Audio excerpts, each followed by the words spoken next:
आखिर किसको किस से मुक्ति पाना है? शब्द तो बोल देते हैं कि हमको मुक्ति पाना है, किसको किस से मुक्ति पाना है? क्या हमको शरीर से मुक्ति पाना है? क्या संबंधों से मुक्ति पाना है? क्या संपत्ति से मुक्ति पाना है? क्या साधनों से मुक्ति पाना है? हमको मुक्ति किससे पाना है और किसको पाना है? ये सबसे बड़ा प्रश्न है। क्योंकि विज्ञान के अंदर, आध्यात्म के विज्ञान के अंदर सिद्धांत बहुत बड़ी चीज है। और आज तक जो जितने भी धर्म का हमने अनुसरण किया, इसमें सिद्धांत नहीं थे, श्रद्धा थी। और इसीलिए श्रद्धा से हमारा जीवन तो आगे चला, आगे जाने के बाद फिर कंफ्यूज हो गए। कोई प्रश्न करेंगे तो हमारे पास उत्तर, क्योंकि हमने श्रद्धा से जाना है, सिद्धांत से नहीं जाना है। जैसे आप आरती करेंगे तो बच्चे प्रश्न करेंगे, आप आरती क्यों करते हैं? तो बोला कोई बात नहीं, गुरुजी ने बताया तो हम करते हैं, आपको भी करना है। तो ये कोई उत्तर है? इसमें कोई न मर्म है, न कोई लॉजिक है और न कोई समाधान है। सिर्फ परंपरा को हम फॉलो करते हैं। मैं गलत है ऐसा नहीं कहना चाहता हूं, मगर हमारे पास ये क्यों करते हैं इसका उत्तर नहीं है। तो इसको श्रद्धा बोलते हैं, विज्ञान नहीं बोलते। विज्ञान में सिद्धांत चाहिए। तो छूटना किसको है और छोड़ना किसको है, ये पहले समझना पड़ेगा। हमको इस दुनिया में ये बाहर की कोई भी चीज, मन वचन के साथ जुड़ी हुई कोई भी चीज को छोड़ना नहीं है। शरीर को भी नहीं छोड़ना है, साधन संपत्ति और संबंधों को भी नहीं छोड़ना है। क्यों? क्योंकि ये शरीर यानी मन वचन काया वो कुदरत ने दिया है, और संबंध साधन और संपत्ति ये भी कुदरत ने दिया है। जैसे दिया है वैसे ले भी, तो जो कुदरत ने दिया है कुदरत का ही है और कुदरत ही ले लेंगे। इसमें मेरे को प्रयास करने की जरूरत नहीं। तो इसको छोड़ना है वो प्रश्न नहीं है, क्योंकि ये दिया भी कुदरत ने है और ले भी। जो दिया कुदरत ने है और कुदरत ले लेगी, तो ये मेरा प्रश्न नहीं है कि मेरे को लेना और छोड़ना।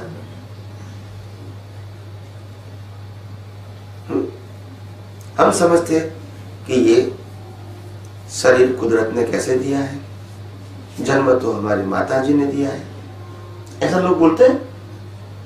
तब कुदरत कहते हैं नहीं, माता जी तो कर्म के बस जन्म देने के लिए निमित्त है, मगर ये पूरी बॉडी जो है वो मैंने बनाई है, माता जी ने नहीं बनाई है। आप समझे? ये कुदरत ने बनाई है।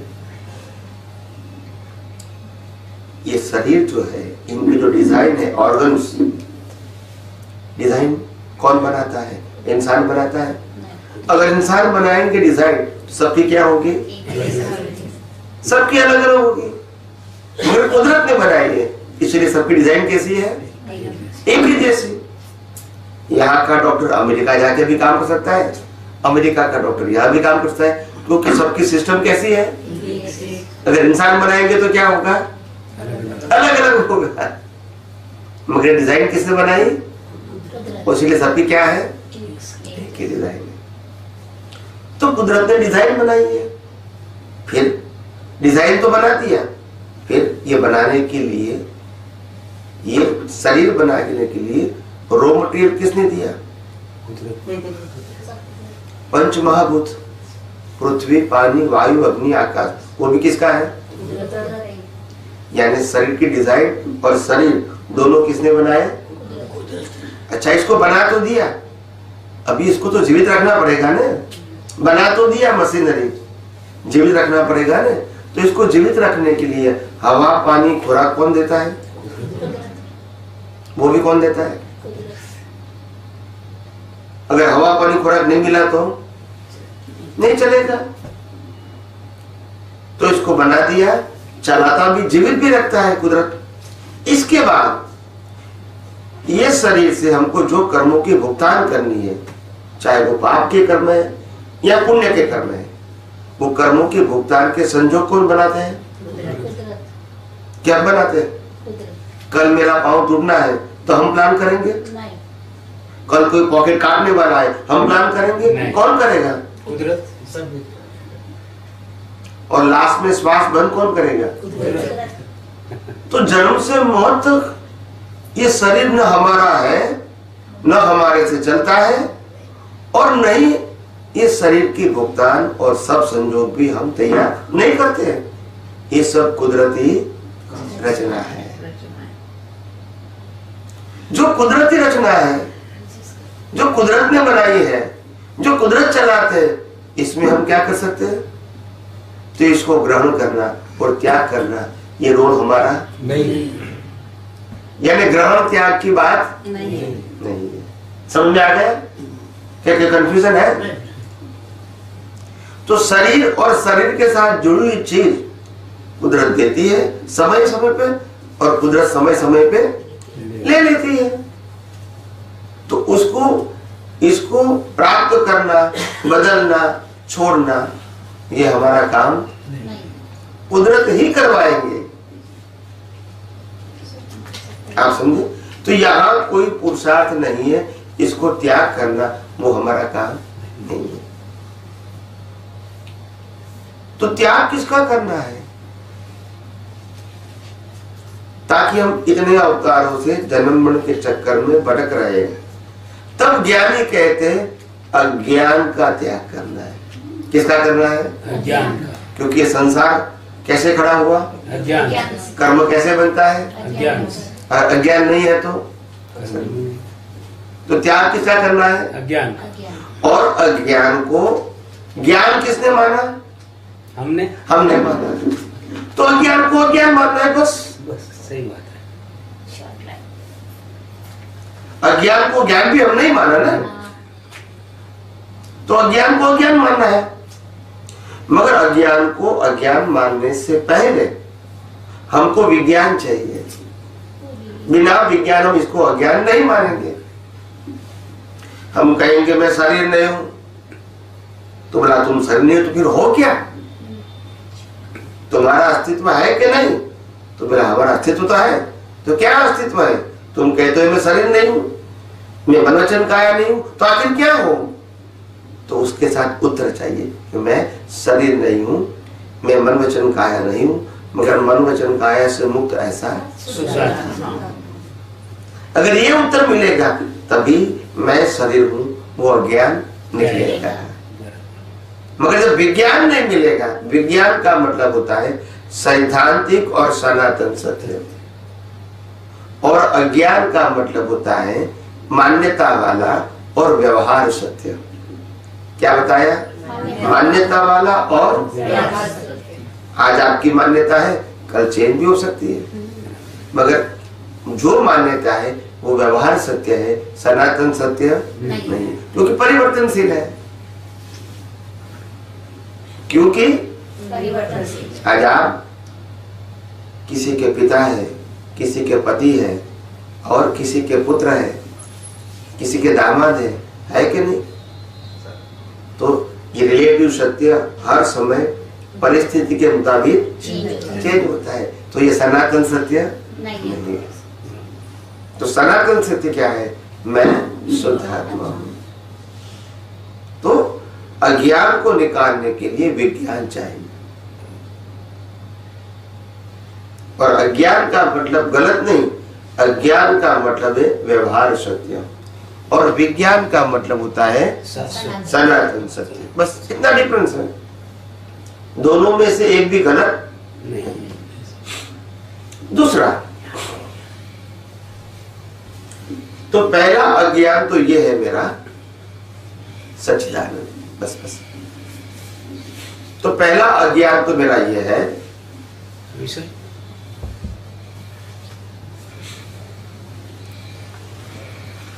कि मैं शरीर हूं, वो तो पहला अज्ञान मेरे पास है, और मैंने शुद्धात्मा बता दिया तो वो अज्ञान निकल गया, मतलब दृष्टि में से निकल गया, अभी अनुभव में से तो बाकी है।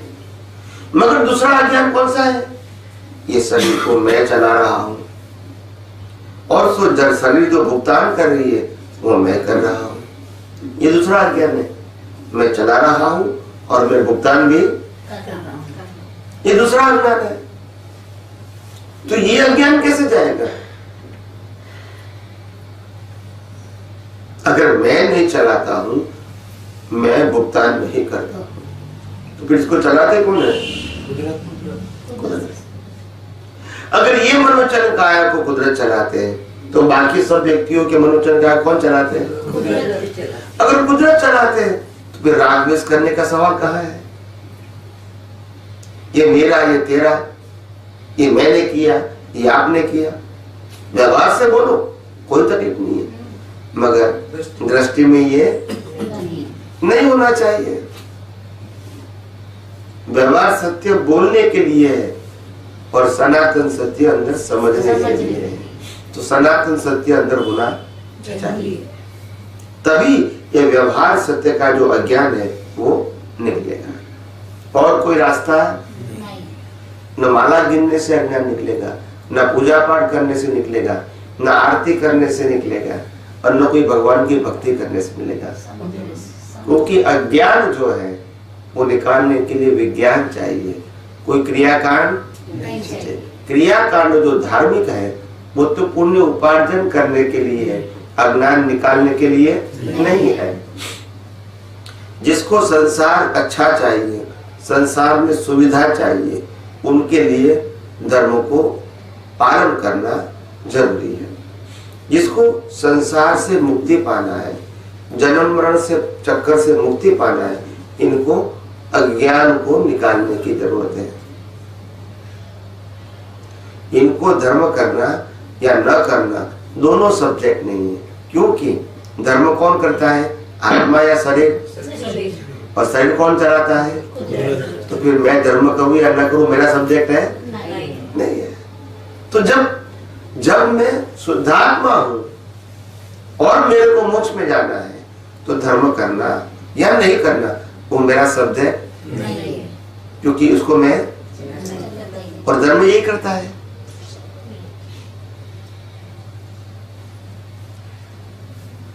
विज्ञान तो एक दिन समझना पड़ेगा ना, अज्ञान निकालने के लिए और कोई रास्ता नहीं है। अज्ञान से अज्ञान नहीं निकलेगा,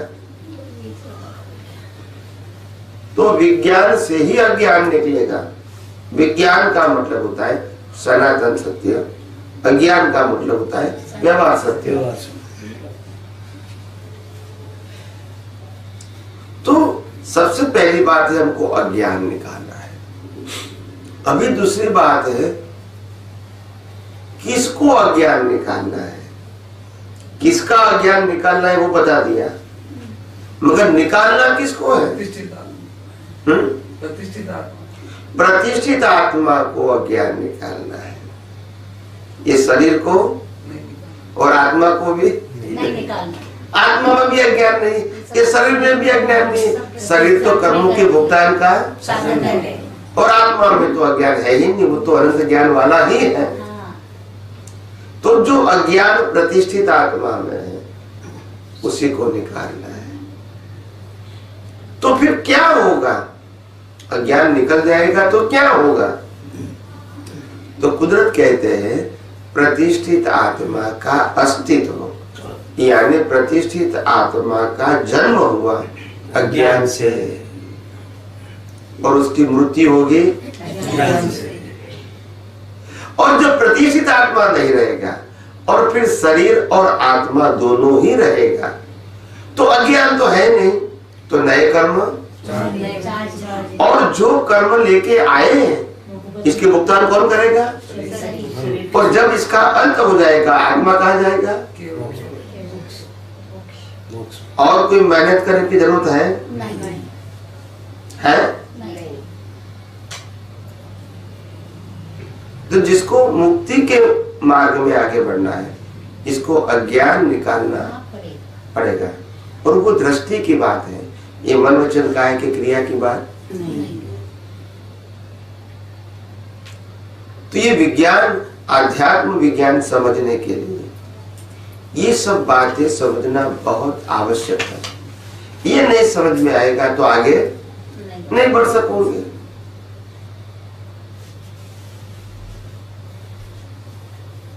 तो सिद्धांत की बात जो है, आज नहीं तो कल जिसको आगे बढ़ना है इनको स्वीकारनी पड़ेगी और बाद में उपयोग करके अनुभव भी करना पड़ेगा। और कोई रास्ता नहीं। और बाकी दुनिया में जितने भी धर्म है, जितने भी हिंदू, मुसलमान, क्रिश्चियन और जितनी भी ब्रांचेस है, सब धर्म सिर्फ फॉर्मेट है। क्या है?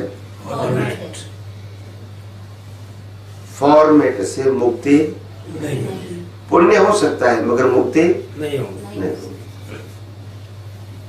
और फॉर्मेट का मतलब होता है एक स्टैंडर्ड फॉर्म जिसमें एक भगवान का सिंबल होता है, गुरु का सिंबल होता है, फिर मंदिर का सिंबल होगा, मंत्र का सिंबल होगा, शास्त्रों का सिंबल होगा, इसके बाद वर्तमान गुरु शिष्य भी होंगे, रिचुअल्स भी होगी और संस्था भी। ये फॉर्मेट हर धर्म में क्या है? ऑलरेडी इक्वल है। टाइटल कोई राम को माने, कोई कृष्ण को माने, कोई महावीर को माने, कोई शिव को माने, कोई स्वामीनारायण को माने, कोई पैगंबर को माने, कोई क्राइस्ट को माने, मगर टाइटल तो चाहिए। सब जगह एक ही चीज होगी, एक ही। हर धर्म क्या है? फॉर्मेट। और हम जो बात करते हैं वो बियॉन्ड फॉर्मेट है, जिसमें फॉर्मेट नहीं, फॉर्मेट ही नहीं है। विज्ञान में भगवान खुद ही है, आत्मा ही परमात्मा है, प्रकृति परमात्मा नहीं है। और धर्म के अंदर प्रकृति को ही भगवान मानते हैं और विज्ञान में आत्मा ही परमात्मा है। तो दोनों बात क्या हो गए? अलग हो गई। व्यक्ति को भगवान मानते हैं, वो फॉर्मेट में चला गया, और आत्मा को ही परमात्मा मानते हैं तो वो बियॉन्ड फॉर्मेट, क्योंकि ये सनातन सत्य है, या कोई व्यक्ति की बात नहीं है। और दूसरी बात यह है कि व्यक्ति को तो भगवान नहीं माना, आत्मा को भगवान माना। बाकी आत्मा के अलावा जो पूरी सृष्टि है, वो पूरी सृष्टि कुदरत और कुदरती कानून से चलती है।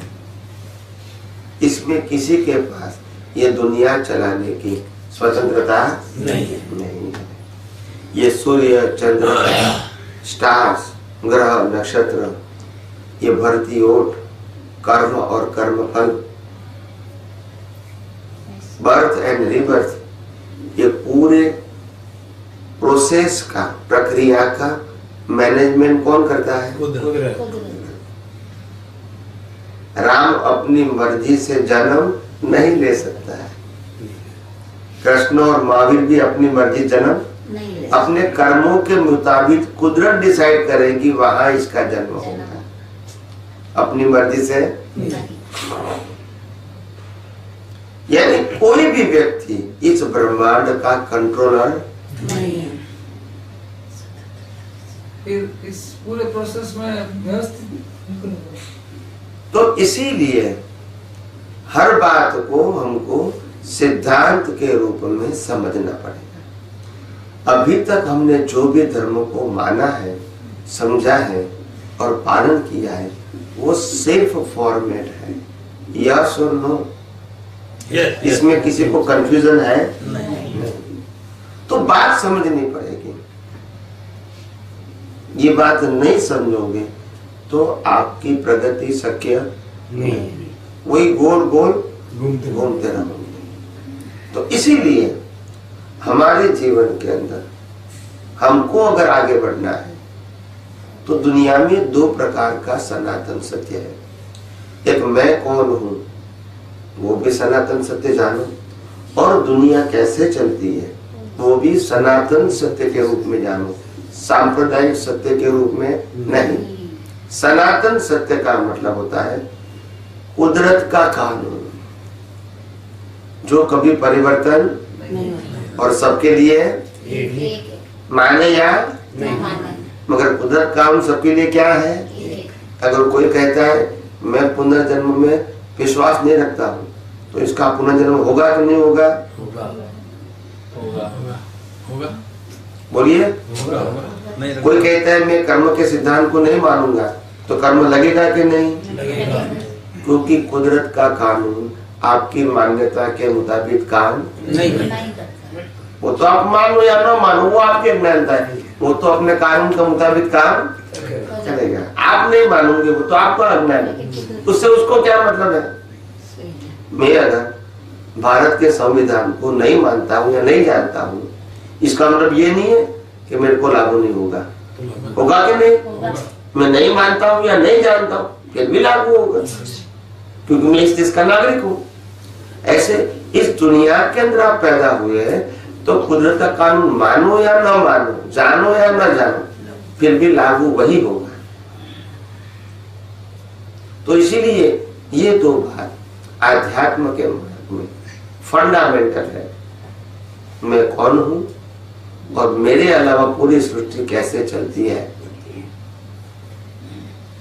और इसीलिए जब मैं बार बार कुदरत कुदरत बोलता हूं तो कुदरत का मतलब होता है 6 सनातन तत्व, 6 इटर्नल एलिमेंट्स। इसका एक नाम है कुदरत। कुदरत कोई शक्ति नहीं है, ऐसे 6 तत्वों से बनी हुई है और 6 तत्व परमानेंट है। क्या है? न उसकी उत्पत्ति है और न कभी नाश होता है, मगर वो हर अवस्था में सहायक है। क्या है? सहायक।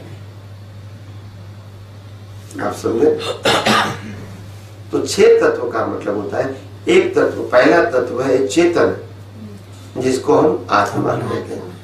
दूसरा तत्व है जड़ जिससे ये सब अवस्था बनी है, ये भी जड़ है और ये सब अवस्था भी जड़ है।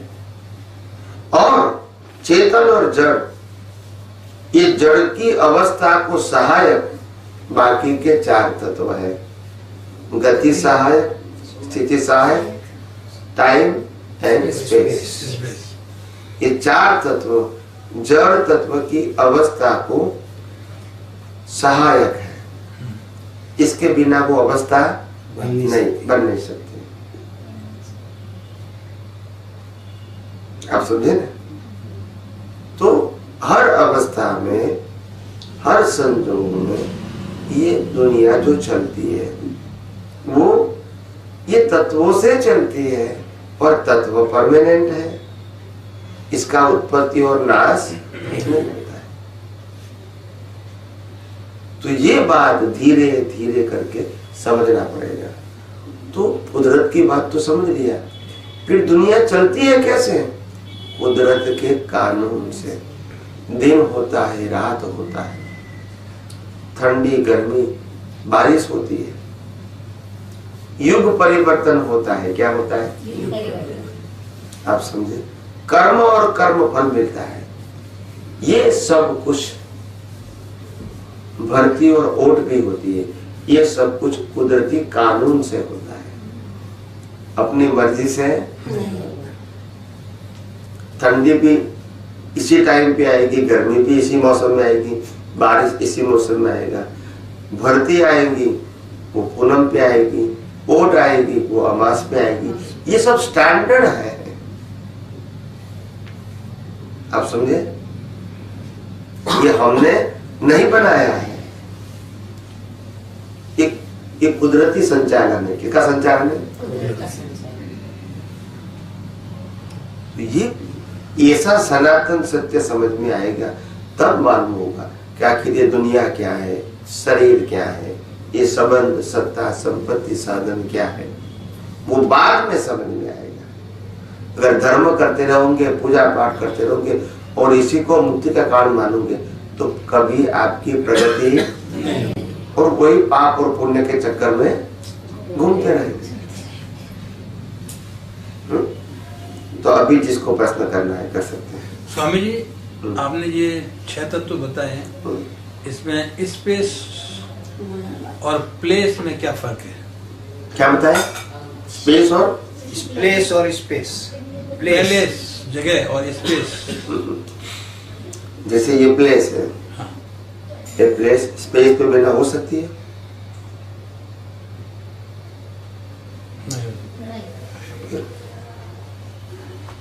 स्पेस, ये स्पेस है और प्लेस जड़ तत्व है। क्या है? और स्पेस का मतलब होता है अवकाश, वैक्यूम, जिसमें यह प्रक्रिया होती है।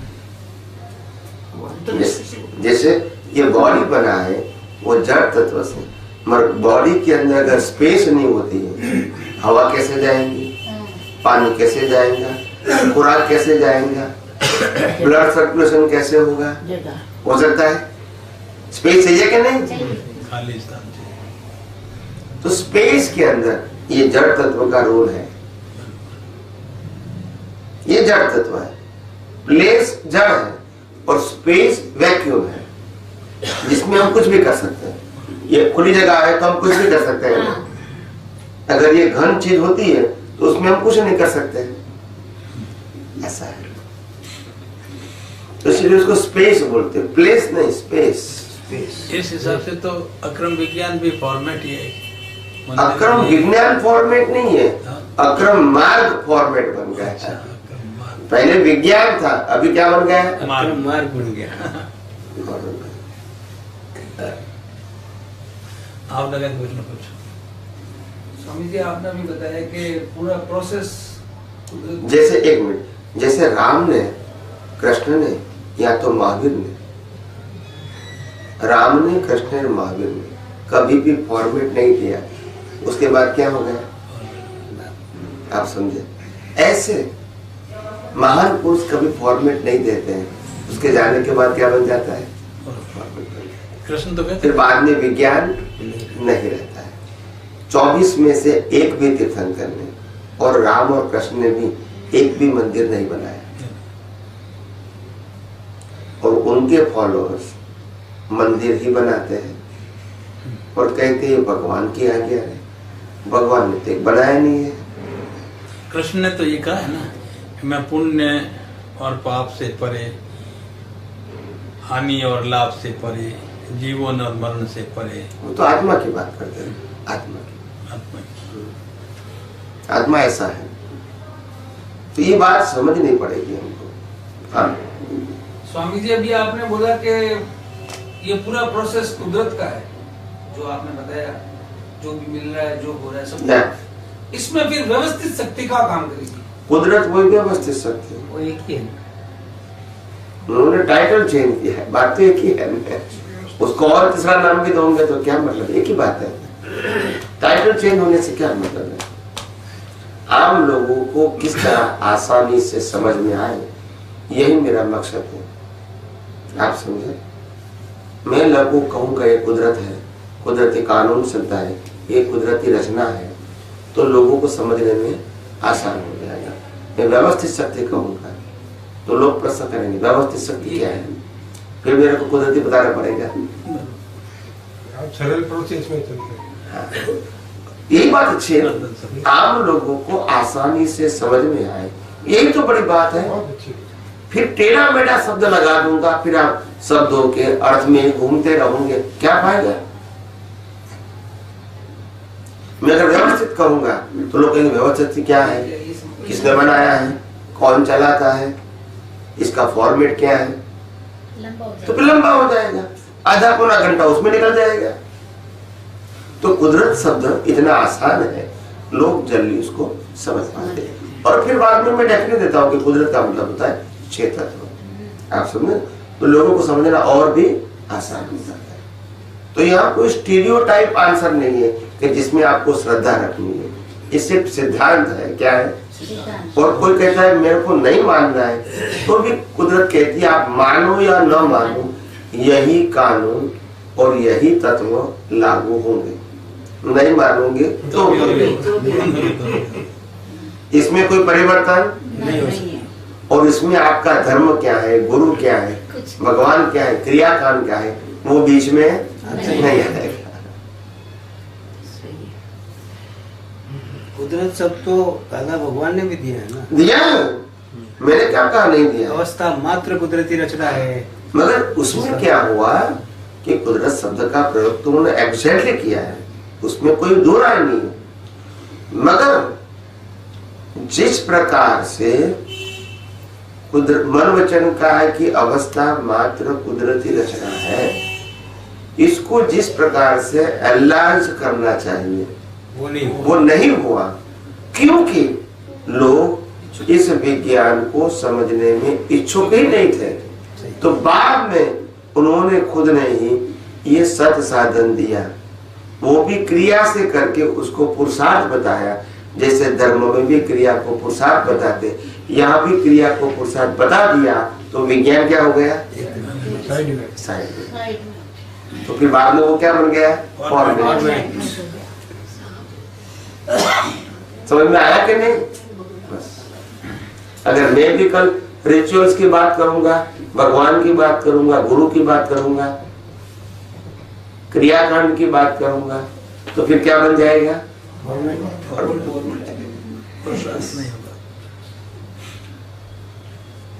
स्वामी जी जैसे सूर्य की लाइट एक आत्मा की लाइट है और इसके बीच में परमाणु एटम है। जैसे सूर्य की लाइट एटम के जैसे टकराती है तो उसकी छाया पड़ती है ना, जड़ के ऊपर टकराती है तो छाया पड़ती है। और आत्मा की लाइट जैसे ही एटम पे टकराती है तो वो क्या होता है, क्रॉस कर देती है उसको, तो विजिबल नहीं होता है वो चीज। लेकिन जब एटम के टकराती है तो कोई चीज दिखती है अपन को, क्या आत्मा नहीं दिखती है, परमाणु दिखता है। नहीं, किसकी लाइट, परमाणु। जैसे सूर्य की लाइट पड़ी, सूर्य की लाइट समझ गया मैं, है ना। और किसकी लाइट, सूर्य की लाइट जैसे परमाणु पे पड़ी तो परमाणु दिख जाएगा अपन को, समझ गया। लेकिन आत्मा की लाइट जब परमाणु पे पड़ती है तो दिखती नहीं है, मतलब उसको क्रॉस कर जाती है, इसलिए नहीं दिखती है। नहीं, बताऊंगा। सबसे पहली बात ये है, इंद्रिय ज्ञान, इंद्रिय ज्ञान और आत्मा का प्रकाश, ये दोनों अलग चीज है। ये इंद्रियों से ज्ञान होता है, वो भौतिक प्रकाश से और रिलेटिव बुद्धि से होता है। प्रकाश किसका, भौतिक, आत्मा का नहीं। सूर्यनारायण का प्रकाश कहूँ, ये लाइट का प्रकाश कहूँ। और रिलेटिव बुद्धि, रिलेटिव समझते हैं, विनाशी चीजों को जानना, पहचानना, अनुभव करना, वो रिलेटिव बुद्धि है। तो विनाशी प्रकाश और ये रिलेटिव बुद्धि के माध्यम से हमको ये मालूम होता है कि ये ग्लास है, ये कपड़ा है, ये शरीर है। आत्मा जो है, इनका जो प्रकाश है वो प्रकाश विनाशी नहीं है, अविनाशी है। और वो प्रकाश सूक्ष्माति सूक्ष्म है, क्योंकि वो प्रकाश ज्ञान दर्शन वाला है। क्या है, ज्ञान वाला। उसके प्रकाश में दर्शन खुला होता है। किसका दर्शन, बताऊंगा आपको। ज्ञान का मतलब होता है जिसमें कोई चीज अनकवर हो जाती है। क्या हो जाती है, हाँ, खुली हो जाती है। तो वो प्रतिष्ठित आत्मा इसको जान सकती है कि ये क्या है।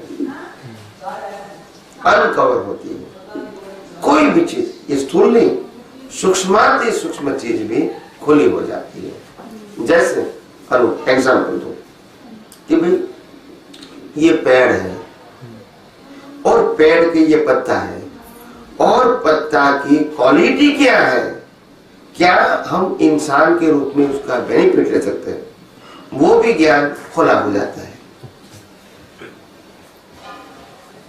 पत्ता नहीं बोलता है, आंखों से नहीं दिखता है, मगर ज्ञान अनकवर होने के बाद फिर आदमी पहले रिसर्च करता है। क्या करता है? रिसर्च करके सिद्ध करके जगत को फॉर्मूला देता है। मगर जब पहली बार होता है जिसको भी, तो उसको नेचुरल गिफ्ट बोलते हैं। क्या बोलते हैं? नेचुरल। फिर बाद में थियोरेटिकल ज्ञान हो जाता है बाद में। जैसे सर आइजैक न्यूटन, अगर एप्पल नीचे गिरा तो उनको मालूम हुआ गुरुत्वाकर्षण का सिद्धांत, तो उसको मालूम हुआ, उससे पहले नहीं था। उस दिन अनकवर हुआ। क्या डिस्कवर बोलते हैं, डिस्कवर कहो या अनकवर कहो, आप समझे? वो तो था ही।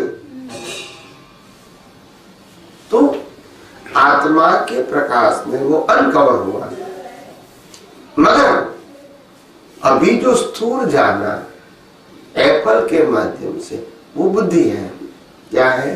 बुद्धि। मगर जो सिद्धांत है वो दिखता है, वो तो अनुभवी होता है,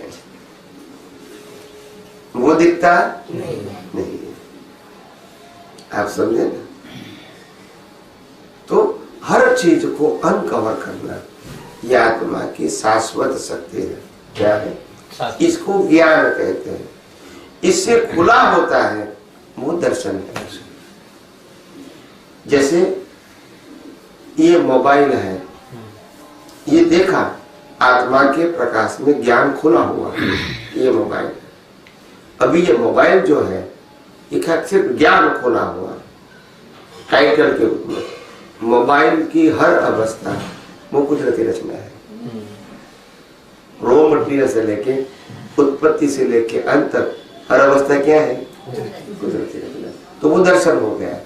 क्या हो गया? ज्ञान क्या है? जो खुला हुआ है वो। दर्शन क्या है? हर अवस्था दर्शन। उसकी बिगिनिंग से लेके एंड तक की हर अवस्था वो क्या है? कुदरती रचना है। तो वो दर्शन हो गया। तो केवल ज्ञान का बीज कब पड़ता है? जब केवल दर्शन हो जाता है उसके बाद पड़ता है। अज्ञान खत्म हो जाता है तो केवल ज्ञान का बीज होता है। अज्ञान खत्म होने का क्या सिम्टम है? अज्ञान खत्म हो जाने का मतलब दृष्टि में से रिलेटिव सत्य परमानेंटली खत्म हो गया। परमानेंटली, टेम्पररी नहीं। मतलब बिलीफ ही नहीं रही, कोई जीवित बिलीफ नहीं रही, इच्छा भी नहीं और मान्यता भी नहीं। वो केवल दर्शन। वो केवल दर्शन। जब केवल दर्शन होता है तो केवल ज्ञान के अलावा और कोई बीज भी नहीं रहेगा। जब अज्ञान नहीं है तो मैं कौन सा बीज, कौन से भावना करूंगा? कुछ नहीं। तो अपने आप केवल ज्ञान का बीज, आत्मा के अलावा 6 तत्वों का संयोजन दिखेगा बस। तो केवल ज्ञान का बीज गिरने में कई जन्म लग जाते हैं या एक जन्म में भी गिर सकता है? कुछ भी हो सकता है। आपकी तैयारी के ऊपर है। अज्ञान आप में निकालना आपको है। आपको एक अवतार में निकलना है, लाख अवतार में निकालना, वो आपके ऊपर डिपेंड है। उसमें थोड़ी कोई स्टैंडर्ड होता है, वो तो हमारे ऊपर डिपेंड है। हमको अज्ञान कितना फास्ट निकालना है, और अज्ञान निकालने के लिए पहले विज्ञान चाहिए, विज्ञान के लिए विज्ञानी चाहिए, और विज्ञानी मिलने के बाद हमारा पुण्य चाहिए कि वो हमको मिले, और मिलने के बाद हमको इंटरेस्ट आना चाहिए कि हमको वास्तव में ये बात समझ के अंदर अज्ञान को निकालना है। ये सब प्रोसेस है। नहीं, जैसे आप विज्ञानी मिल गए, हमें इतना तो विज्ञान पता चला है, तो अब हमारा पुरुषार्थ इस बारे में आगे बढ़ेगा। तो अभी तो के और विज्ञानी चाहिए हमें। अभी तो आपको ये विज्ञान मिला है ना, वो अभी सुनने को मिला है। क्या मिला है? अब ये विज्ञान को 100% विज्ञान मानने के लिए बहुत समय लगेगा, क्योंकि आप इस संसार में रहते हैं तो विज्ञान के अलावा व्यवहार सत्य की भी बात, धर्म की बात, फॉर्मेट की भी बात आपको सुनने को समय समय पे मिलेगी। तो उनका भी प्रभाव रहेगा, तो फिर विज्ञान साइड में हो जाएगा, प्रभाव चलता रहेगा। फिर ऐसे करते करते करते करते धीरे धीरे अगर आपका सही इंटरेस्ट होगा तो अज्ञान खत्म होगा और विज्ञान पकड़ लेगा। आप समझे, एकदम से नहीं होता है। मतलब कई जन्मों में कई ज्ञानी मिलेंगे। जैसे इस प्रोसेस, इस जन्म में इतने ज्ञानी, पिछले जन्म में भी कोई किसी के साथ रहे होंगे, जब आपके साथ आए यानी पुरुष के विचार मिले अपन सुनने के लिए, तो ऐसे कई जन्म अपन को लगे होंगे। ये मैं जो अभी विज्ञान की बात कर रहा हूँ आप सब लोगों के सामने, वो विज्ञान सरल भाषा में यानी लोक भोग्य भाषा में और कंप्लीट फॉर्म में बिगिनिंग से लेके एंड तक का ये विज्ञान 2600 साल के बाद निकल रहा है। कितना? 2600 साल के बाद। इसके बीच ज्ञानी तो हो गए, मेरे से भी बहुत बड़े ज्ञानी हो गए, इसको ये बात कहने का मौका ही नहीं मिला।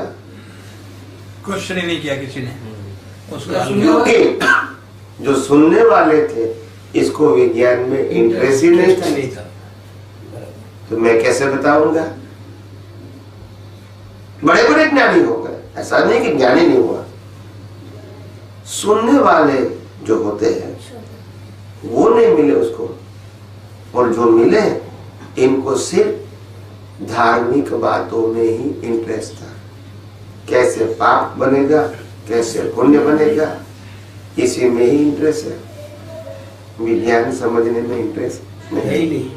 और दादा भगवान जो अभी हो गए आत्मविज्ञानी, उन्होंने खुद ने 1987 जो दादा भगवान के जीवन का अंतिम साल 1987, उन्होंने खुद ने कहा कि मेरे जीवन में मैं विज्ञानी होने के नाते भी मैं जो विज्ञान बताना चाहता था वो नहीं निकल सका, क्योंकि मेरे को साइंटिस्ट नहीं मिला।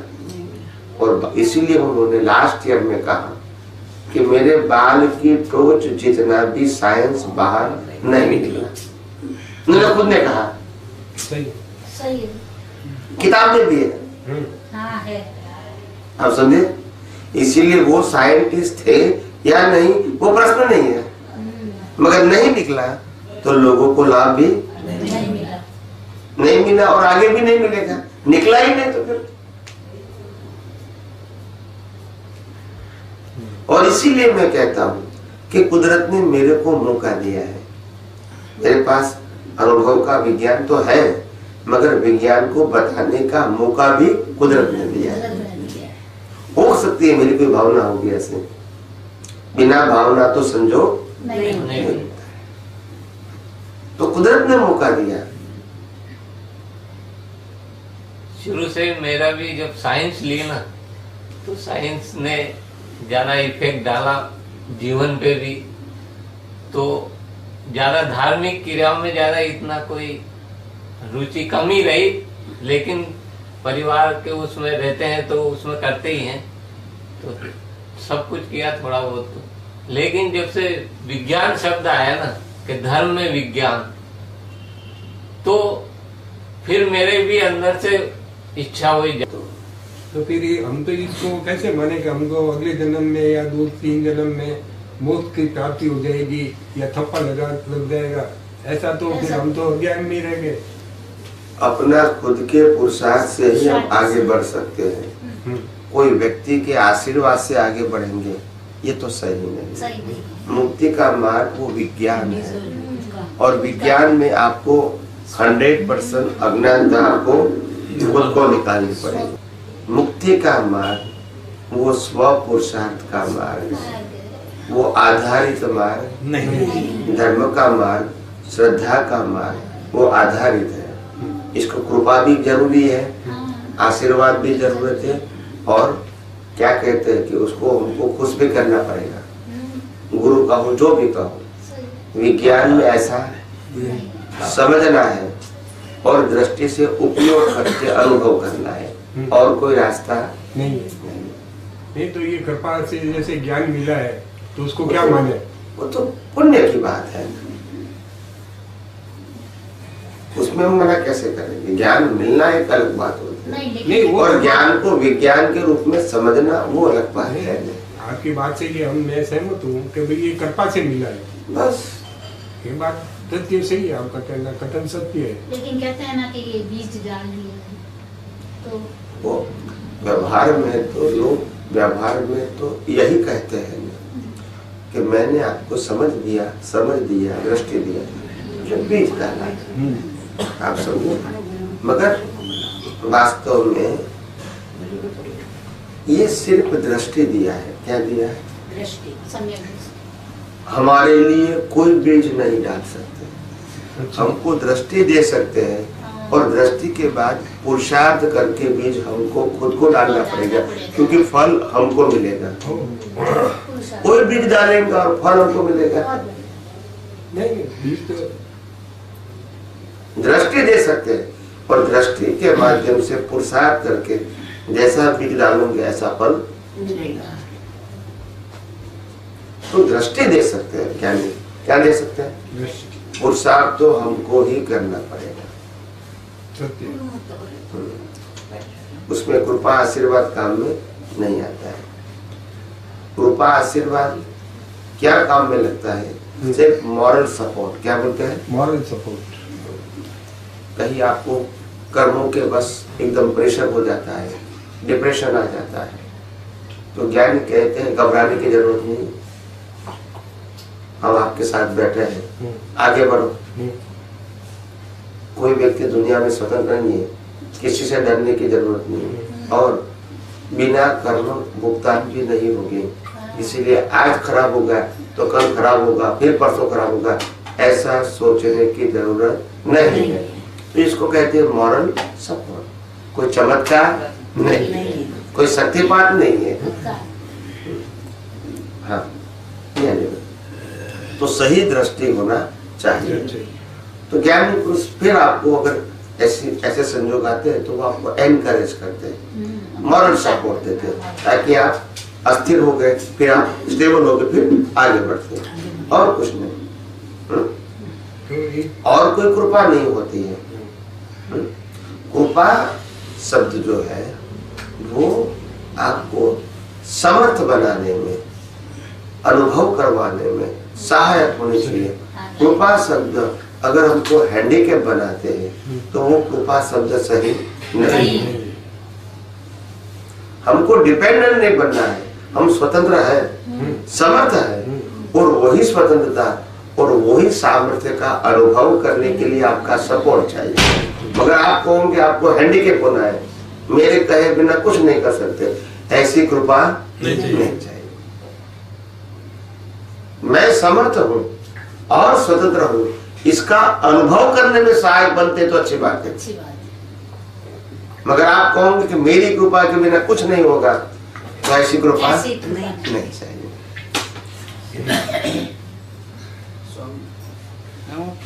आपने अपने एक सत्संग के अंदर बताया प्रश्नकर्ता को, जोर से। आपने अपने एक सत्संग के अंदर, आपके सत्संग में किसी ने प्रश्न किया आपसे कि भाई भगवान को हाथ जोड़ते हैं, जिनको मालूम नहीं होता है कि भाई भगवान अंदर बैठा है, तो आपने बताया उनको कि जब तुम्हारे अंदर भगवान है तो तुम फोटो को हाथ क्यों जोड़ते हो? भगवान तो तुम्हारे अंदर है। अभी आपने प्रार्थना बोलवाई ना, उसमें आपने देवी देवताओं को, वीतराग शासन देवी देवताओं को, उसको सबको नमस्कार करवाया। इससे इस बात का क्या लिंक है? ये आपने बहुत अच्छा प्रश्न किया कि भी मैं शुद्धात्मा बन गया, फिर खाने की क्या जरूरत है? चलेगा नहीं खाओगे, बोलिए, फिर शादी करने की क्या जरूरत है? मगर जो खाना खाते हैं वो भी शरीर है, शादी करते हैं वो भी शरीर है, बच्चा पैदा होता है वो भी शरीर का होता है, पैसा कमाते हैं वो भी शरीर का है, तो इसको हम क्या करेंगे?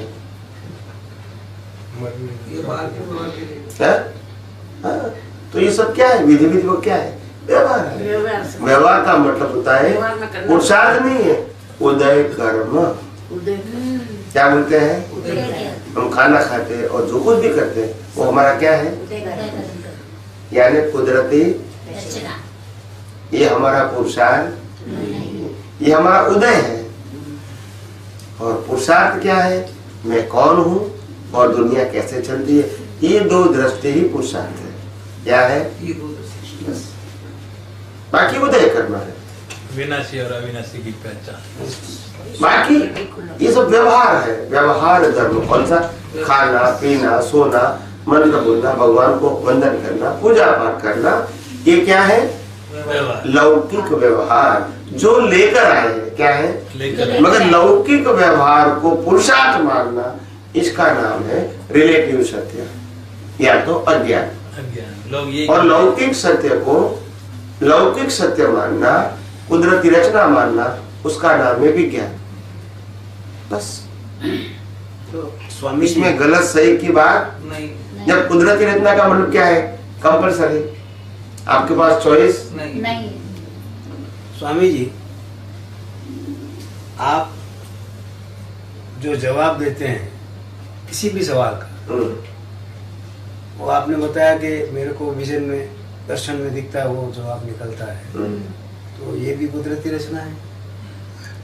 नहीं, दर्शन कुदरती रचना नहीं है, ये बॉडी कुदरती रचना है, बॉडी के संजोग कुदरती रचना, और विजन मेरा डेवलपमेंट लेकर आया हूँ।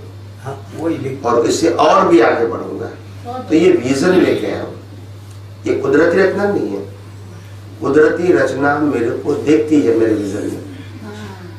जैसे केवल ज्ञानी को ब्रह्मांड दिखता है, ऐसे मेरे केवल दर्शन में ये कुदरती रचना देखती है, सिद्धांत के रूप में। और वही मैं आपको बता रहा हूँ। तो ये मेरा डेवलपमेंट है। क्या है, नहीं तो कई बार इसलिए इसको केवल दर्शन बोलते हैं, संपूर्ण नहीं, मगर केवल दर्शन की एक स्टेज है। अच्छा अभी कितना परसेंटेज है वो नापने की जरूरत नहीं है।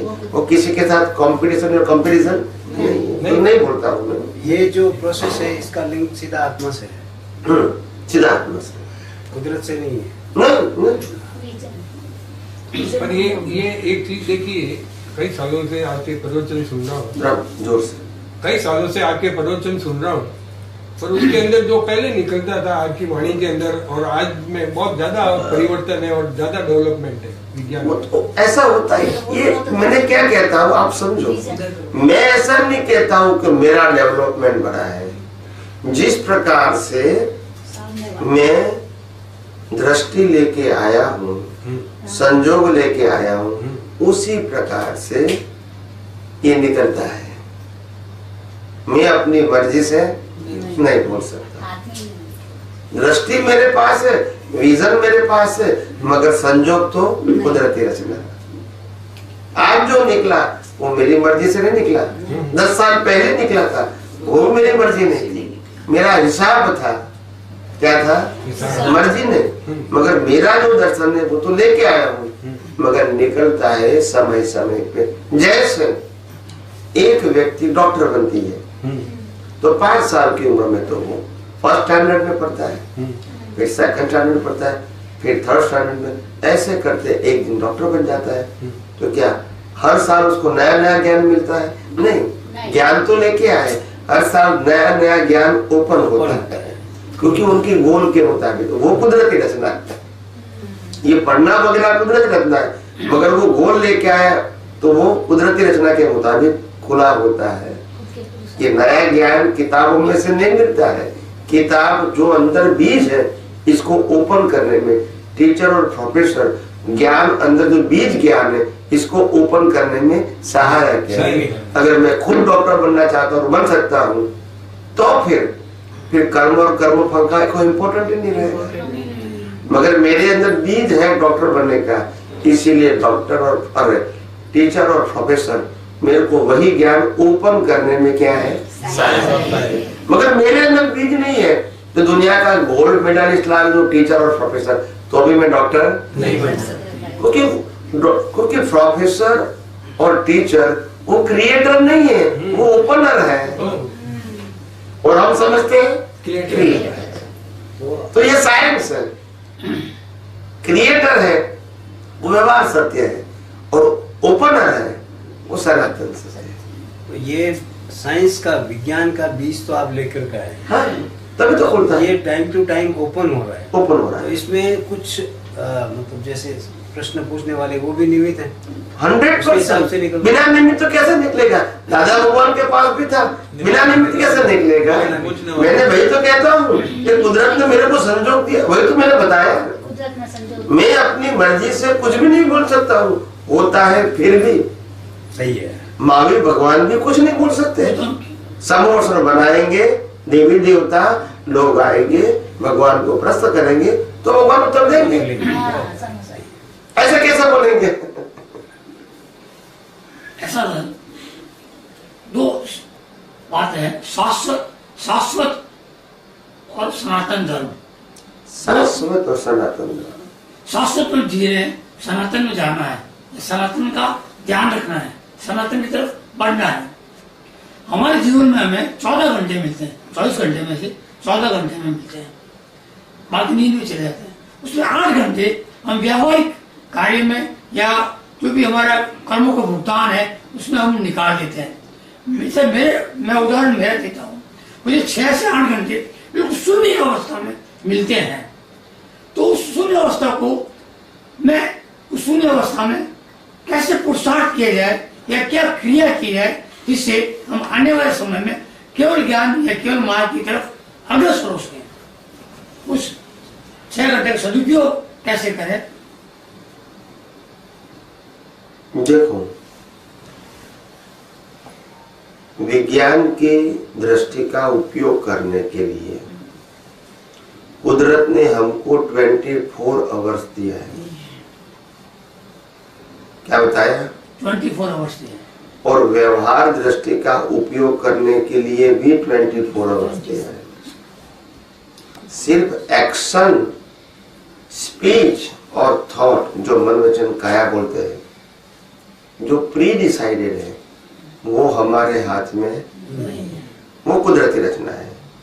मगर अज्ञान का विजन और विज्ञान का विजन वो हमारे पास यूज करने के लिए 24 आवर्स है, यूज करने के लिए। क्योंकि वो दृष्टि की बात है। किसकी बात है? मन वचन काया की बात नहीं है।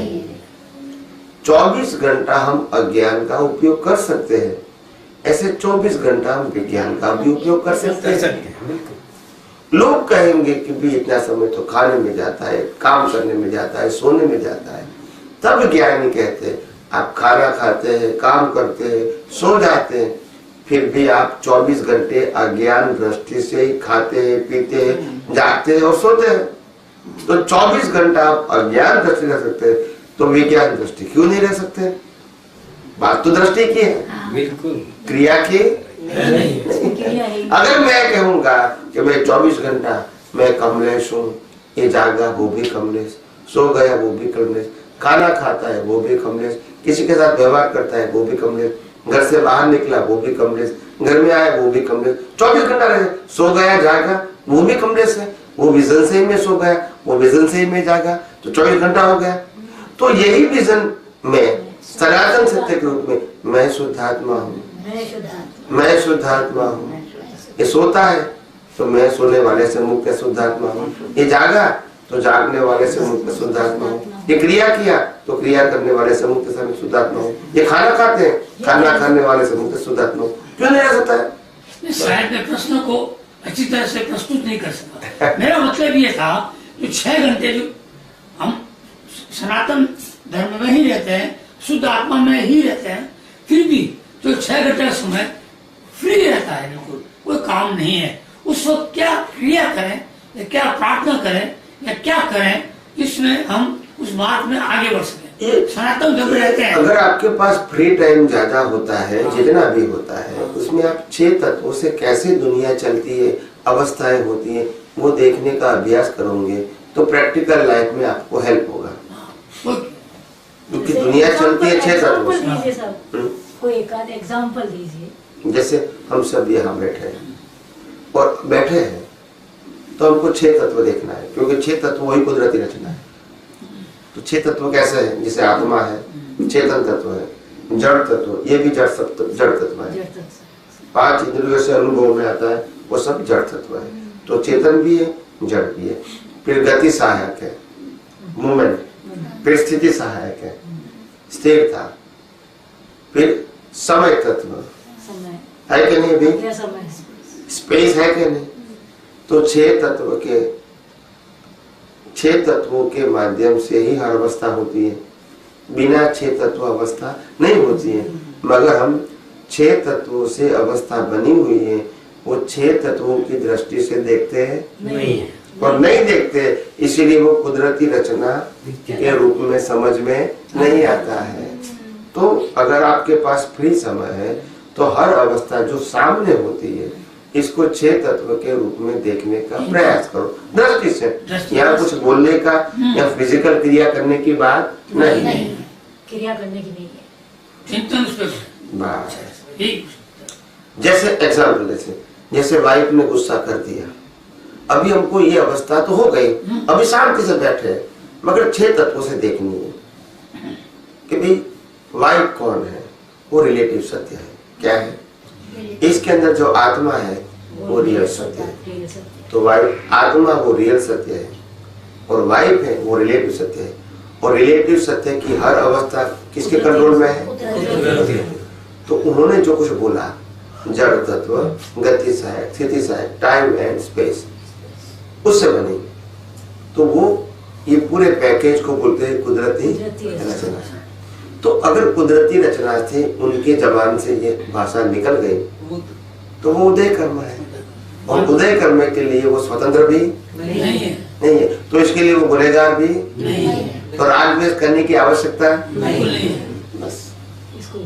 तो इससे समझ में आएगा धीरे धीरे। तो इसको प्रैक्टिकल बोलते हैं, क्या बोलते हैं? चिंतन करता है। तो ऐसे प्रैक्टिस करते रहोगे तो धीरे धीरे आपको ये 6 तत्व से कैसे देखना है हर अवस्था को, ये अभ्यास होगा। यही अभ्यास पक्का करना है, और कोई चमत्कार नहीं करना। अभ्यास कौन सा करना है, ये प्रश्न। बस कर सकते हैं, कर सकते हैं। तो ये आप देखो कितने साल से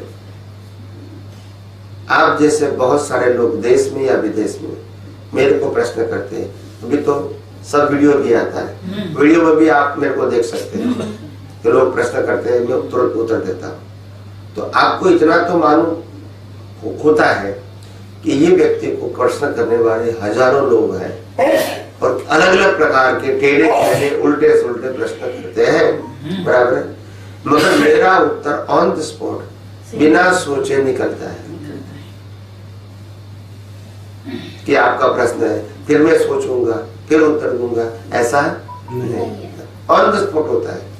इसी से आपको मालूम होना चाहिए कि उनके पास विजन है, नॉलेज नहीं है, नैनो तैयार करना पड़ता है और भूल भी जा सकते हैं। ये विजन को भूलना नहीं, वो तो 24 आवर्स होता है। जैसे भगवान को केवल ज्ञान होता है, क्या होता है? थोड़े समय के लिए होता है, 24 घंटे होता है। ऐसे हमको केवल दर्शन जो है वो भी कैसा है, 24 आवर्स का। तो रात को 2 बजे फोन करके प्रश्न करोगे तो यही बात निकलेगी। सिद्धांत में आगे पीछे, क्योंकि मैं सोच के उत्तर नहीं देता हूँ। नहीं तो वो प्रश्नों के उत्तर तो सही निकल रहे हैं ना, सबको मान्य होते हैं ना। नहीं, इसीलिए कहता हूँ मान्य तो वो एक अलग बात है, मगर सिद्धांत जिज्ञासा से समाधान है। कई लोगों की बात हमको समझने में, स्वीकारने में आसान होती है, मगर वो बात सिद्धांतिक नहीं है। यह सिद्धांत की बात है। 10 साल पहले आपने सुना है, 20 साल पहले सुना है, आज भी सुनते हैं, 5 साल के बाद सुनोगे, सिद्धांत में कोई फर्क नहीं होगा। सिद्धांत की शार्पनेस दिन ब दिन बढ़ती रहेगी, मगर सिद्धांत तो वही रहेगा। ये बात कह रहा है, डे टू डे में अप्लाई करते हैं, शार्पनेस बढ़ेगी, शार्पनेस बढ़ेगी। हाँ। वो तो आप भी पुरुषार्थ करके आपकी भी शार्पनेस बढ़ा सकते हैं। स्वामी जी, हमको जो ये विज्ञान आपके माध्यम से मिल रहा है